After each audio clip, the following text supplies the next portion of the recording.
fanpage de Proyecto Puente. En Sonora, Morena, primera fuerza política, un triunfo contundente en Congreso.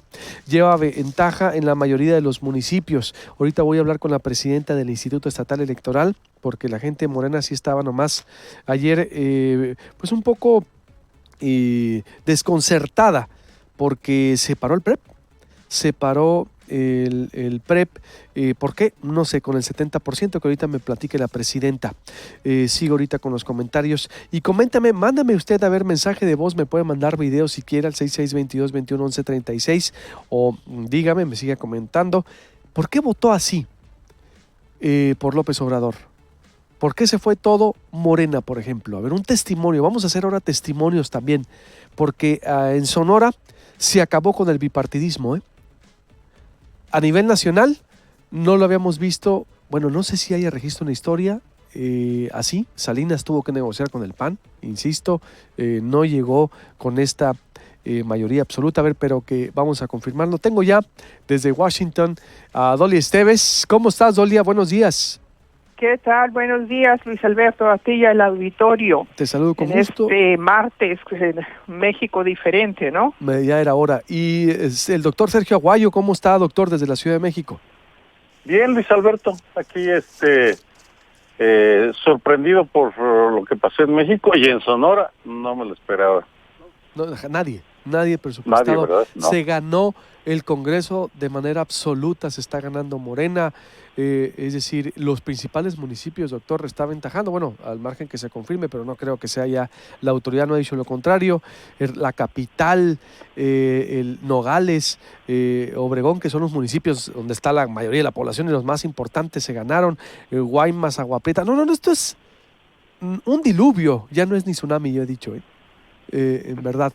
Pero a ver, empezamos con las mujeres, doctor. Dolia Esteves, ¿qué pulso tienes desde Estados Unidos y la bienvenida que le ha dado Trump ya también desde el mismo domingo a López Obrador?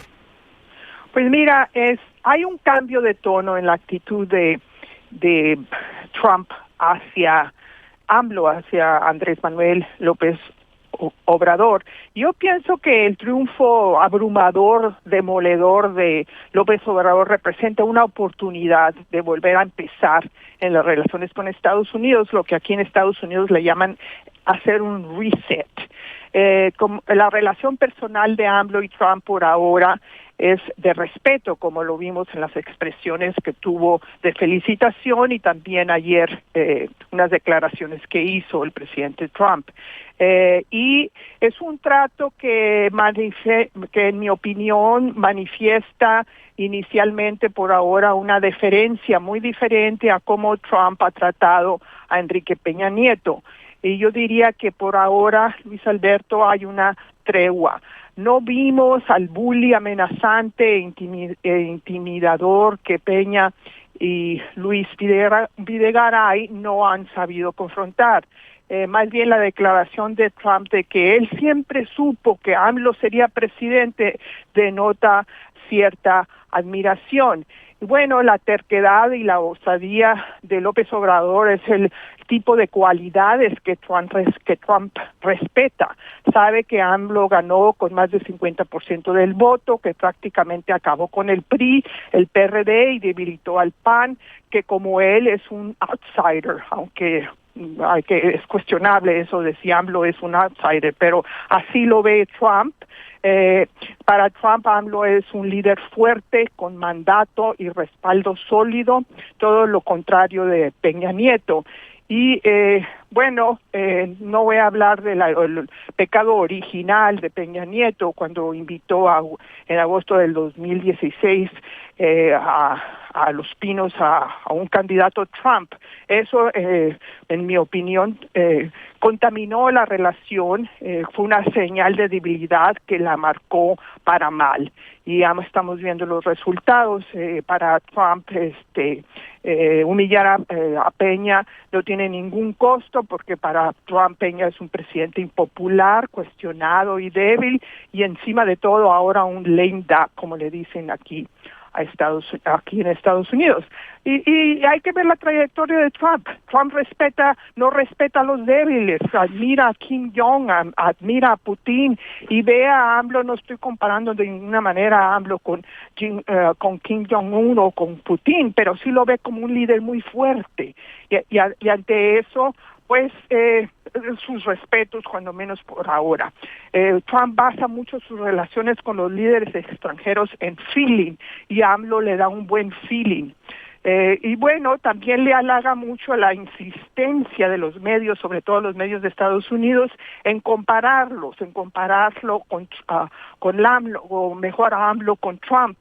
Para Trump no es igual de audaz que él, es igual de terco que él, es igual de populista que él, es confrontacionista como él, polarizante como él, y considera las adversidades como un reto, al igual que Trump. Y bueno, yo lo único que quiero ver es cuánto va a durar esta tregua, qué va a suceder en los próximos seis años. Yo pienso que lo que va a suceder en los próximos 6 años en la relación bilateral va a depender más de Trump que de AMLO. Hay temas muy importantes que se deben poner a revisión: inmigración, el Tratado de Libre Comercio de América Latina, de América del Norte, perdón. Hay muchas cosas en la agenda bilateral que tienen que revisar los dos países, y tenemos que ver que si va a dejar Trump de insultar a México, si va a dejar de golpear a México como una piñata electoral, si va a dejar de culparnos de todo. Eso, desde luego que no lo sé. Yo me inclinaría a decir que no va a dejar de tratarnos como nos ha tratado Trump, por la sencilla razón de que es una táctica electoral y que vienen las elecciones de medio término en noviembre, y él siempre saca capital político de hacer de México una piñata. Entonces va a ser difícil que deje de hacerlo. Aquí la cuestión es qué va a hacer AMLO, y yo solo espero que no lo permita, que cumpla con lo que dijo, que no va a dejar que gobiernos extranjeros trate a México como piñata, que se dé a respetar, y que sobre todo tiene un mandato en este momento López Obrador, un respaldo muy fuerte, y a diferencia de Peña, y definitivamente puede confrontar al bully.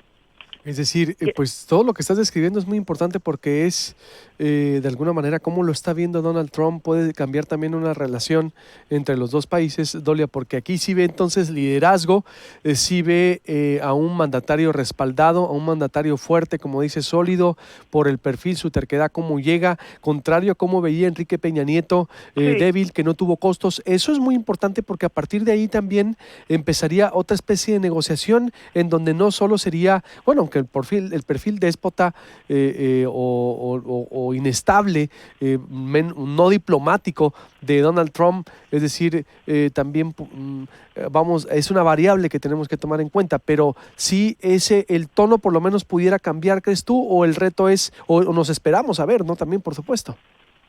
No, el tono definitivamente ya cambió. Yo lo vi en el mensaje de felicitación, y en su comentario el día de ayer, que pues no fue necesario, ¿no? Y que dijo que había rebasado las expectativas. Una muy excelente, esa fue su expresión, elección, lo felicitó, y que él desde hace mucho sabía que AMLO iba a ser presidente, porque lo vio como contendía en una contienda casada. No sé si lo vio físicamente o simplemente observó su campaña en la televisión, eso no está claro, pero que desde entonces supo que era pues un líder natural, y eso lo impresiona, siempre lo impresiona a Trump de una manera personal. Entonces, el dato duro aquí es que se inicia con una especie de admiración o respeto de parte de Trump hacia AMLO, que puede haber una relación personal que va a ser de mucha más dignidad en términos de cómo va a tratar Trump a AMLO. Ahora, ¿cuánto va a durar eso? No lo sé. Espero que haya una reunión entre los dos antes del 1 de diciembre, que es una tradición. Los presidentes electos siempre se reúnen, ya sea el presidente electo de Estados Unidos con el presidente en funciones de México o viceversa. Espero que sí haya esa reunión. También espero que Andrés Manuel López Obrador nombre un equipo competente, conocedor, con la ayuda del servicio exterior, que conozca bien la relación bilateral, todas las complejidades de esta relación y que tenga a su disposición a especialistas en todos los ámbitos, que haga una designación de secretario de Relaciones Exteriores y de embajador de México aquí, que cumpla esas características. El domingo dijo que Marcelo Ebrard y Héctor Vasconcelos iban a hacerse cargo del tema internacional de política exterior en este largo periodo de transición. Pues yo creo que es un buen inicio. Ebrard conoce a una persona cercana a Trump, que es el exalcalde de la ciudad de Nueva York, Giuliani, porque fue precisamente Ebrard quien trajo a Giuliani a que asesorara a AMLO en cómo reducir la inseguridad en la Ciudad de México. Entonces hay esa conexión entre ellos. Me da buena señal el que esté Ebrard en ese grupo de especialistas que vayan a asesorar a Trump a AMLO en este periodo de transición. Entonces hay muchos interrogantes, desde luego que sí, pero de que hay un nuevo inicio y una nueva actitud de parte de Trump hacia AMLO y por extensión hacia México, yo sí lo noté. Las cosas cambian de un día para otro. Trump siempre ha usado a México como piñata desde 2016, y difícilmente va a cambiar eso, porque eso es lo que quiere su base dura. Entonces, sí es un gran desafío. Vamos a ver cómo responde López Obrador más hacia adelante. Pero muy interesante. ¿Cómo ve, doctor Sergio Aguayo?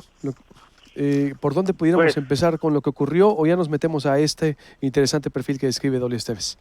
Mire, Luis Alberto, lo que cuenta Dolia pues es muy preciso, no puedo estar más de acuerdo. Añadiría un par de reflexiones. La primera, sobre el tiempo, ¿cuánto durará? En el 2000 hubo lo que se llamó un bono democrático, porque se creía que Fox iba a cambiar el régimen que había caído al PRI. Ya sabemos el desenlace, no voy a repetir.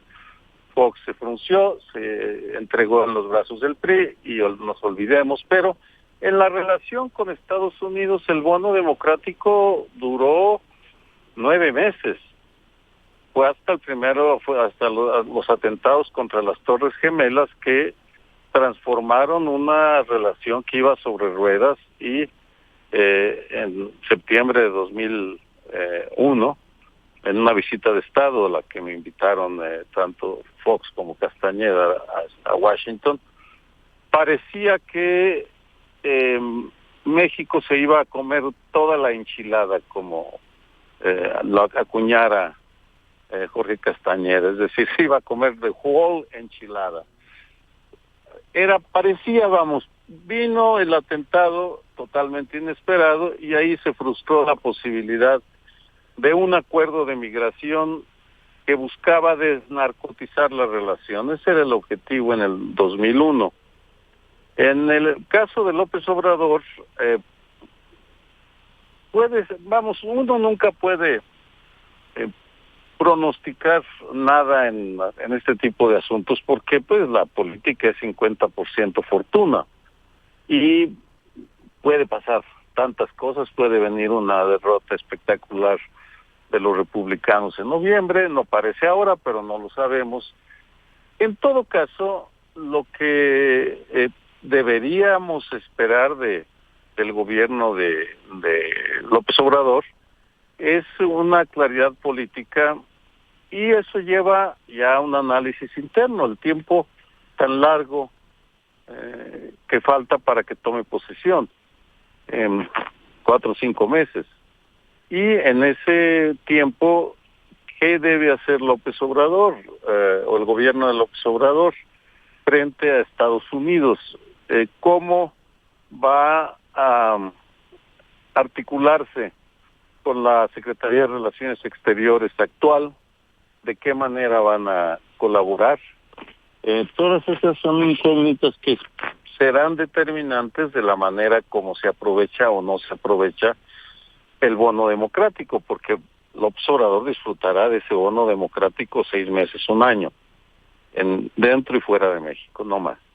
En ese sentido, pues es aquí donde solo podemos señalar las variables. Una de ellas es la aparente contradicción en las cuñas que López Obrador les metió a Olga Sánchez Cordero en Gobernación y a Héctor Vasconcelos en Relaciones Exteriores, con Marcelo Ebrard, con Tatiana Cloutier en el caso de Olga, Marcelo Ebrard en el caso de Héctor Vasconcelos de Relaciones Exteriores. Es decir, ¿cuál será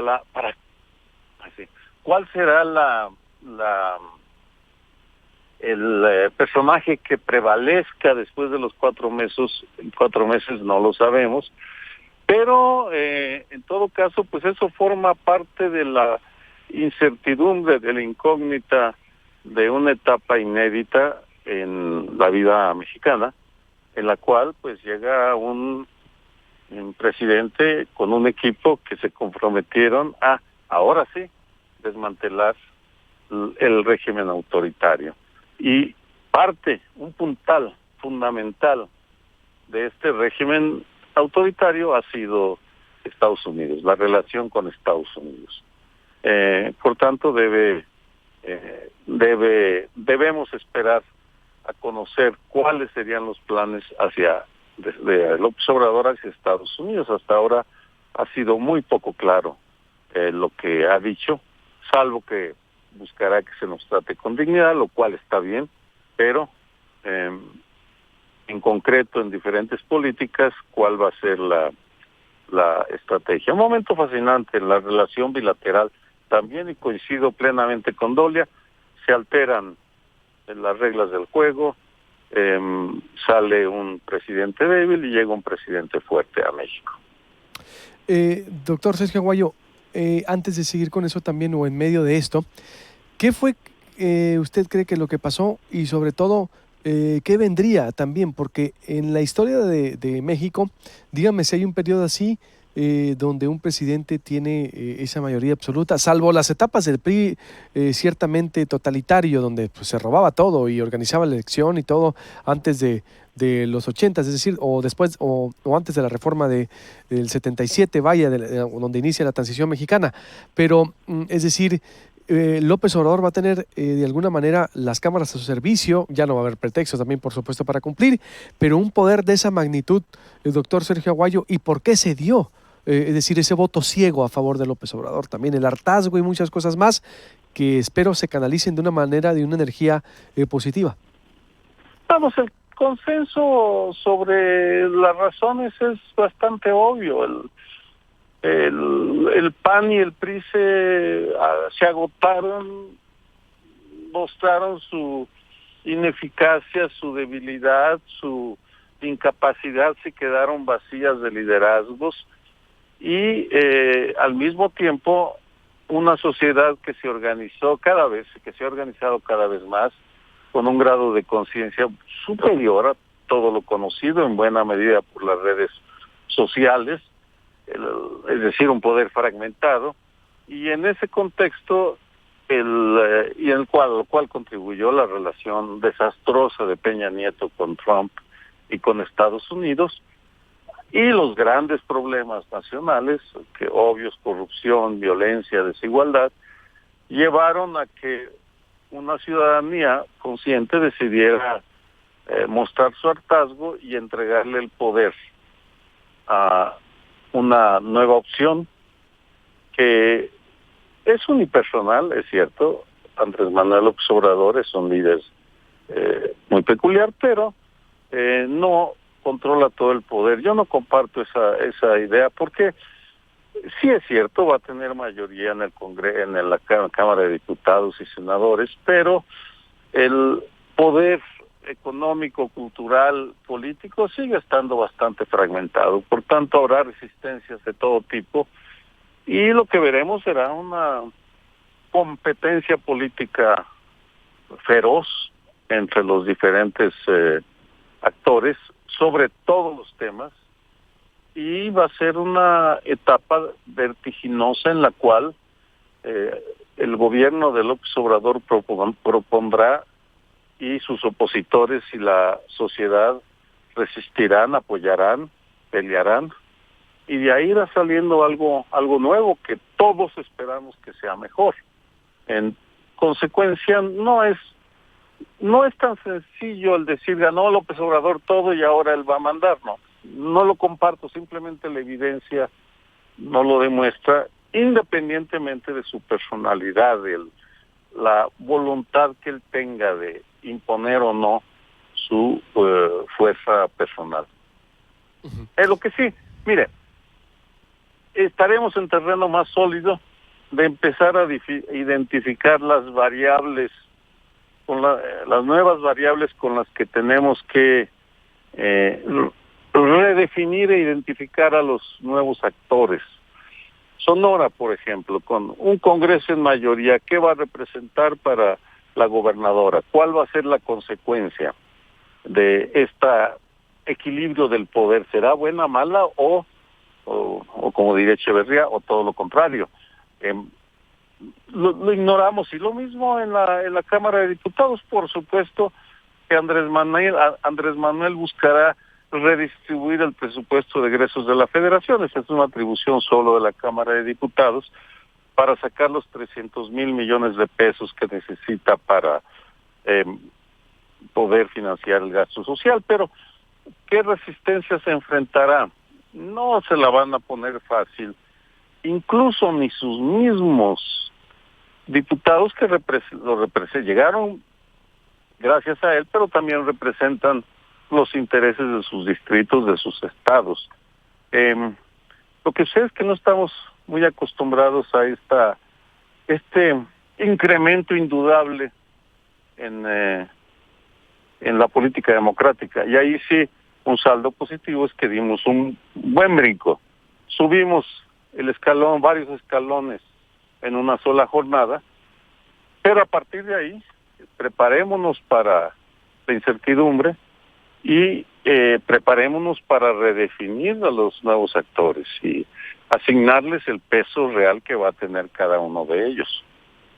Totalmente. No, me refiero al poder absoluto, no me refería en lo político, porque yo también creo, doctor, es decir, bueno, el político en las cámaras, no en el legislativo, es decir, con su bancada lo que pueda hacer. Yo también creo que habrá sociedad civil, el empresariado ya dicho se va a organizar, es decir, van a surgir, yo creo, liderazgos externos, no necesariamente veo a los partidos emerger, por ejemplo, no sé si en los primeros 3 años, pero sí a la mejor sociedad civil organizada, doctor, puede ser una oportunidad también, ¿no?, para hacer un contrapeso responsable, es decir, no necesariamente que esperar la reconfiguración del PRI, del PAN, no, ya digo, ellos no sé cómo les irá, pero sí creo que pues es una oportunidad también para ver cómo resisten los poderes, ver que cumpla López Obrador esa palabra de que habrá dependencia y separación de poderes, sería muy sano, ¿no? También en el fortalecimiento, por ejemplo, del Poder Judicial en el país, de una vida más cívica también, una vida pública más cívica. Por doctor. Supuesto. Y a todos los niveles. Pongo un ejemplo. En varios municipios de Morelos, y en varias alcaldías del Distrito Federal, hay la preocupación de que se lancen a conceder cambios de uso de suelo para pues llevarse sus ahorros al exilio, al exilio político, lo cual pues inmediatamente obliga a la ciudadanía a prestar atención para que no destrocen más las ciudades de lo que lo han hecho hasta ahora. Pongo un ejemplo muy concreto de un fenómeno que se nos viene. los que se van a quererse llevar todo lo que puedan y hay que frenarlos. Porque faltan meses para que tomen el cargo las nuevas autoridades. Ese es la adecuación analítica y política que tenemos que hacer. A eso me refería. Y lo mismo empezar a observar qué va a pasar en la Cámara, en las cámaras, en los gobiernos locales. Fue un golpe de mano a miles de tableros políticos, los miles de tableros políticos que conforman el tablero político nacional. Totalmente. Dolia, ¿cómo ves? ¿Qué podemos agregar, Dolia, a lo que estamos viendo? Y ciertamente ya estaremos discutiendo las agendas, los temas, por dónde empezar. Ahorita estamos por lo menos con un corte de caja de lo que ocurrió el domingo. ¿Qué puedes agregar a esta discusión, Dolia, de lo que vendría? Bueno, mira, la elección de Andrés Manuel, en mi opinión, también representa un salto cualitativo en la muy deteriorada imagen de México en el exterior. Como sabemos, en los últimos 2 sexenios, con la violación de los derechos humanos, con la corrupción, con la impunidad, con el servilismo de Peña hacia Trump, todo esto hundió la imagen de México. Y yo creo que el triunfo de AMLO, que fue reportado desde Moscú, Pekín, Vietnam, Arabia Saudita, fue nota de primera plana en todos los diarios del mundo, ni qué decir de aquí de Estados Unidos y las televisiones, representa la oportunidad de empezar a revertir esa percepción tan negativa que se ha tenido de México, y con sobrada razón. Sabemos que el presidente Peña y que Relaciones Exteriores han intentado mucho cambiarla cosméticamente, pero no han logrado, porque no se puede cambiar una imagen solamente de forma, también tienes que cambiar el contenido. Yo creo que Andrés Manuel tiene ese gran desafío. Y obviamente tiene el mandato popular, una elección relativamente limpia, hubo irregularidades, pero de ninguna manera hubo un fraude como muchos temían. Entonces, que aproveche eso también para que México nuevamente vuelva a brillar en el plano global internacional. Y por otro lado, también que vea hacia el sur. Vimos la manifestación de beneplácito por su éxito electoral de presidentes de América Latina, de expresidentes, que no nomás se cargue hacia el norte, que tome una posición de mayor liderazgo en América Latina. Eso es mi reflexión. A muchos académicos aquí preocupa dicen, retorno al echeverrismo, a la doctrina Estrada que mencionó en su discurso en el Zócalo, a la autodeterminación de los pueblos, a la ausencia absoluta en su discurso del término globalización o integración, libre mercado. Yo creo que es el gran desafío de AMLO, cómo poder equilibrar esas dos visiones y tener una política exterior autónomo, nacional, pero tampoco de retroceso a lo que se ha logrado. En ese sentido, pues sí, el mundo va a estar vigilante, observando. Hay muchos interrogantes, como dice Sergio, que esperemos resolver en los próximos meses. Muy bien, sin duda alguna. Doctor Sergio Aguayo, ¿cómo ve? Pues, ¿cómo veo? Por lo pronto, muy satisfecho porque hace 50 años, mi generación, la del 68, empezamos a luchar por un cambio de régimen de manera pacífica.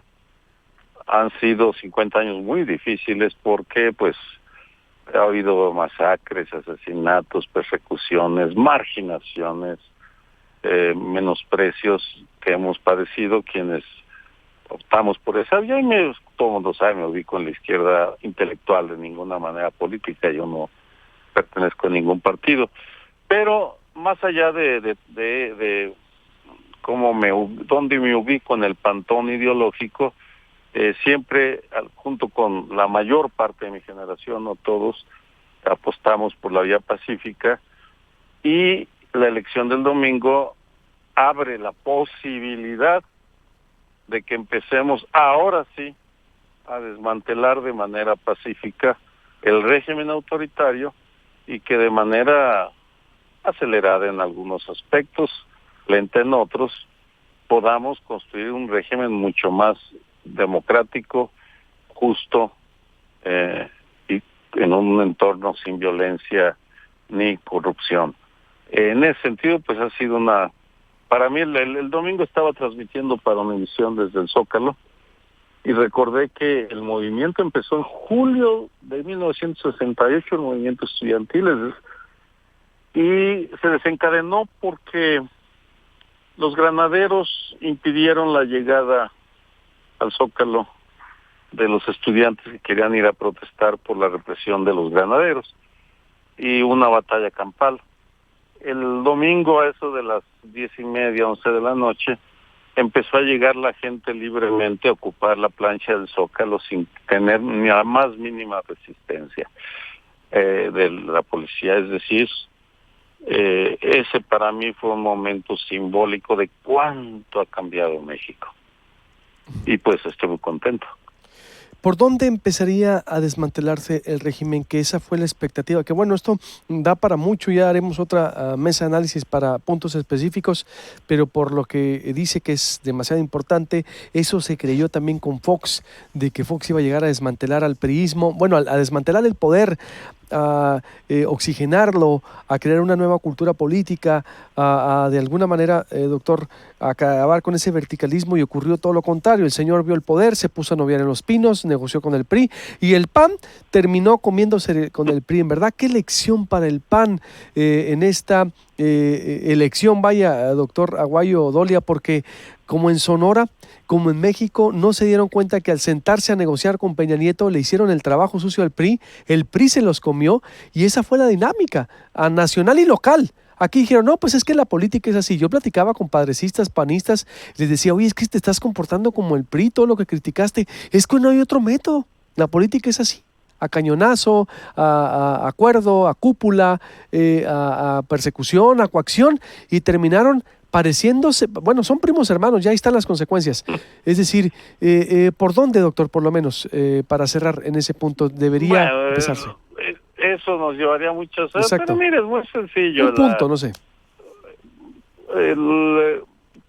Creo que tiene que tomarse en serio la lucha contra la corrupción. Si lo hacen, habrá que investigar los casos paradigmáticos de corrupción. Yo tomaría, digamos, para ponerle una cifra simbólica,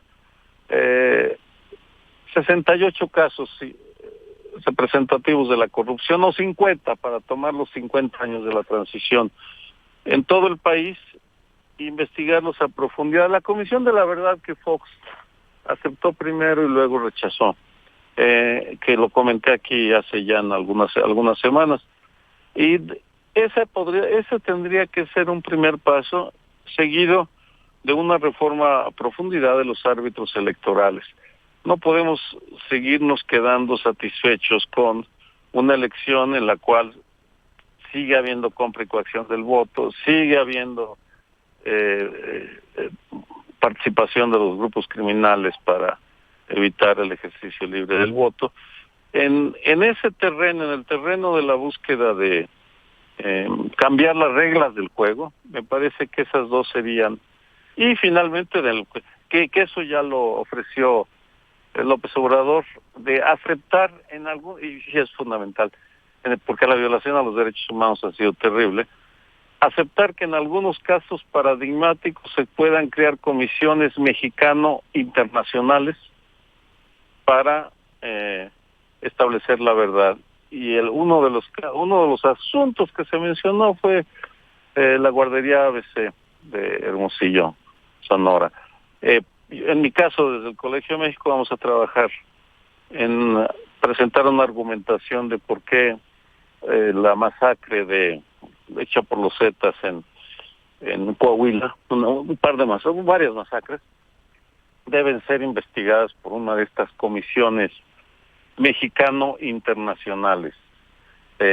Yo espero que también sea incluido el ABC, porque ese es un caso paradigmático de otro tipo de violación a los derechos humanos. Esos serían tres vertientes por los que se podría 50 casos paradigmáticos de corrupción, reforma en serio a las reglas de las electorales, los árbitros, y creación de varias comisiones sobre Ayotzinapa, ABC, Coahuila, Allende, Coahuila concretamente, de comisiones de mexicanos y extranjeros para ir al fondo de los asuntos. Muy interesante. Pues le agradezco mucho, doctor. Y Dolia, ¿algún comentario para cerrar también? Pues sí, hay mucha expectativa, Luis Alberto, de qué podría hacer Andrés Manuel López Obrador con este mandato tan contundente que recibió inequívoco el día domingo. Y en un aspecto en el que insisten mucho aquí las organizaciones no gubernamentales es precisamente lo que mencionaba Sergio, el problema de todos los masacres, violación de los derechos humanos, desaparición de 43 estudiantes de Ayotzinapa, todo lo que no resolvió deliberadamente o solapó el gobierno de Peña Nieto. Entonces, no van a dejar de presionar los grupos. Ayer se expresaron algunos diciendo, esperemos que ahora sí, este nuevo presidente, con nuevas intenciones, con una nueva política, llegue al fondo de qué sucedió con esas violaciones de derechos humanos que pues marcaron y empeoraron todavía más la imagen y la reputación de México. Entonces sí hay mucha esperanza de que esta vez haya pues respuestas a todas las interrogantes y de todo el sufrimiento que se ha vivido en los últimos años, y va a haber mucha expectativa de lo que haga Andrés Manuel en ese sentido de los derechos humanos, Luis Alberto. Totalmente de acuerdo. Les agradezco mucho, en verdad, muy buen ejercicio, doctor Sergio Aguayo y Dolia Esteves, y nos escuchamos para la próxima. De acuerdo. Claro que sí, gracias y buenos días. Buenos días, extraordinario análisis de ambos aquí en Proyecto Puente. Les recuerdo, suscríbase al canal de YouTube, dele like a la fanpage de Proyecto Puente en Facebook, ahí estamos siempre pues publicando lo local, nacional e internacional. Estamos la matriz de Proyecto Puente, proyectopuente.com.mx.